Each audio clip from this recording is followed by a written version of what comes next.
In this video, we're going to talk about if it's actually hard to fly a helicopter. That's like autopilot, dude. How do you fly a helicopter? Well, I'm going to show you. Now, obviously, it's super relative to the person. If you asked me to go run a marathon, I would struggle a lot. Or if you asked me to paint a canvas of a really nice picture, I would struggle with that. But flying a helicopter is not hard for me now. But I want to break this down into hard facts and give you a good perspective on if it's actually hard. We'll break the physical skills down into 4 areas: hovering, pickups and set downs, maneuvers, and emergency procedures. The first physical skill any helicopter pilot has to learn is how to hover the helicopter. Now, in theory, hovering a helicopter should be super easy. All you have to do is not touch any of the controls, right? Once you get it into a hover, if you just hold everything still, the helicopter should stay still. But it's way more difficult than that, and that by itself isn't even true. I've got a video coming out in a couple weeks talking about why hovering is so hard, but one of the factors that makes this skill so hard is there's a condition called translating tendency, and just by the helicopter being in a hover, it has a tendency to want to drift, so you have to counteract that input with the cyclic, which means you have to make another input with the collective. When you counteract that, you have to make an input with the pedals, and before you know it, the helicopter can be in this weird pilot-induced oscillation,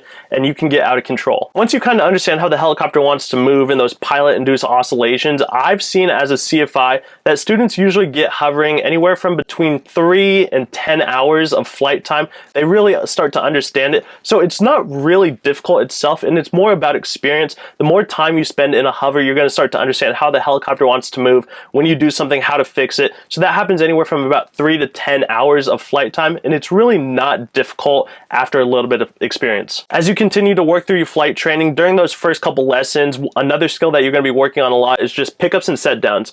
And pickups and set downs in theory should be easy. You start with the helicopter on the ground, you increase the collective, and you should go up. You want to go down, you decrease the collective. There's also the cyclic, which controls the main rotor disc, and that tilts your thrust, so that can push you in different directions. You also have the pedals, which control yaw. So pickups and set downs can actually be very challenging for a long time for students. Specifically me, I struggled with that for a long time. Even up until about 20 hours of flight experience, it was challenging to pick the helicopter up. So let's say you're just doing a basic pickup. You increase the collective, which is going to increase pitch, which is going to bring you up. As you increase pitch, you require more power to get the helicopter off the ground. When you increase power, you're making more torque, so you need more anti-torque. So as you increase collective, you'll also need left pedal. And when you increase left pedal, sometimes students don't add enough, so their nose starts to yaw one way, or sometimes they add too much and their nose starts to yaw the other way. And so you're just trying to balance the collective and the pedals as well as the cyclic. And it's just the reverse when you're trying to set the helicopter down. When you lower the collective, you decrease pitch, so now you don't need as much power, so you have to remove some of that torque because you don't have as much torque, and you need a little bit of right pedal in the Robinson example. So really understanding how the controls work is the hardest part of pickups and set downs. Mostly just the collective and the pedals and how to get the nose to do what you want and how much to push. I'd say by about 20 hours, most students have a great foundation of hovering and pickups and set downs, and this is where you start to really get into the basic maneuvers. And as you're working through hovering and pickups and set downs, the first couple maneuvers you'll do are takeoffs and approaches. Takeoffs, I have found that students get pretty easily. Once you're in a hover, you just start to increase cyclic forward and you'll start to move forward, but you also need more collective and more left pedal. But students usually have a good foundation at this point, so they can get off into a takeoff pretty easily. And with that, once you're at straight and level, most students get straight and level very quickly. By 5 hours, most students have a pretty strong understanding of how to hold the helicopter straight and level. But probably the most basic maneuver students struggle with is approaches. So coming from the sky, how do you get down to a hover? And once again, in theory, the concepts should be relatively easy to understand. If this is your spot and you want to come down, you lower collective. Okay, so I'm going to start to come down. When you lower collective and decrease torque, you'll need some right pedal. Okay, that's pretty easy. And if you're at 60 knots here and you need to be to 0 knots to be in a hover, you start pulling back on the cyclic, but yeah, 60 knots, 50 knots, 40 knots, so on until you get to a hover. But putting all of those variables together is actually very challenging. And the thing you have to remember is with the collective and the cyclic, they both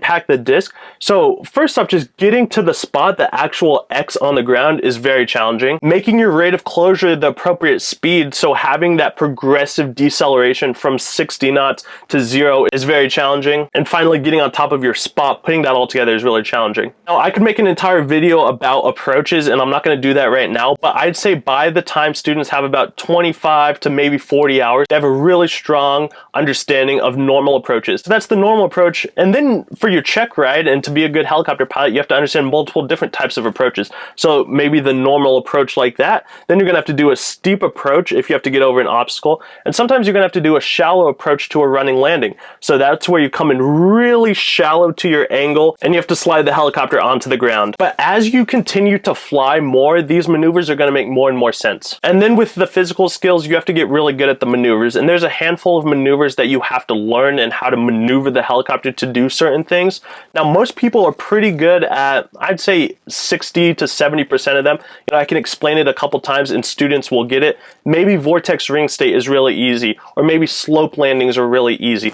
But there's typically one or two maneuvers that students really struggle with, or maybe just one. Each individual student, it's not working for them. Maybe they can't understand it. The helicopter's not cooperating with what they're doing. They're making the wrong inputs. They're doing too much. They're doing too little. So most students typically struggle with like one or two maneuvers. And on top of that, the other physical skills you have to get really good at are emergency procedures. So you have to get really good at auto rotations, like a straight in auto rotation, a 180-degree auto rotation. So your engine fails and now you're gliding and you have to turn around to your spot. Low rotor RPM, where for some reason you don't have enough engine power and your RPM starts to decay. And it's not just the physical stick skills that's really hard. It's the mental side of the physical skills, which is identifying it and responding to it. It's one thing to identify that there's a problem, but to make that connection from there's a problem to what's the input to now making the input and not doing too much of the input, putting that all together is pretty challenging. But like I said at the start of the video, it's all relative. Like if I tried to go around a marathon, it would be very challenging. But if you spend all day, every day thinking about helicopters, trying to get better, if you get yourself a video camera during your flight lessons and you practice, you can learn how to fly a helicopter relatively easily. So if you're trying to figure out if you could actually fly a helicopter, I'll give you this information. You know, it has nothing to do with how physically strong you are. It literally does not matter if you have a lot of muscle or if you don't. The helicopter controls are very sensitive, so you could be pretty weak and be able to do it. It has nothing to do with how smart you are. You know, in general, the actual skills are pretty easy, but putting them into play is the challenge, and the experience is the challenge. Understanding it and like being a super smart person is not one of the requirements to be a good helicopter pilot or be able to fly a helicopter. And of the many students I've taught, probably 100 or more different individuals that I've taught over my time as being a certified flight instructor. And you know, I can count one person, maybe two people that really could not do it, who I didn't think were able to actually fly a helicopter safely, who I would never send out. But the vast majority of them, I totally saw them progressing, and with experience, they built the competency, and I had no doubt in my mind that they had the ability to go on and be a helicopter pilot. To answer the question if it's actually hard to fly a helicopter, I would say no, it is not. However, you have to be willing to take criticism. You have to be able to learn from your mistakes. You have to really want it. You have to put in the effort. But if you put in the time and you sit in the helicopter and you really learn and take as much as you can from the instructor, you learn from the books about how things are working, you watch videos, you can become a helicopter pilot relatively easily, and the skills are not that hard. Now, if you like this video, go check out this video up here. I posted about how to become a professional helicopter pilot, how to go through and get your ratings to go from a private pilot, a commercial pilot, get your instrument rating, maybe become a CFI, and the path to actually become a professional helicopter pilot and work as a career. And thank you all for watching this video. If you enjoyed it, smash the like button, and I will see you on the next one. Take care.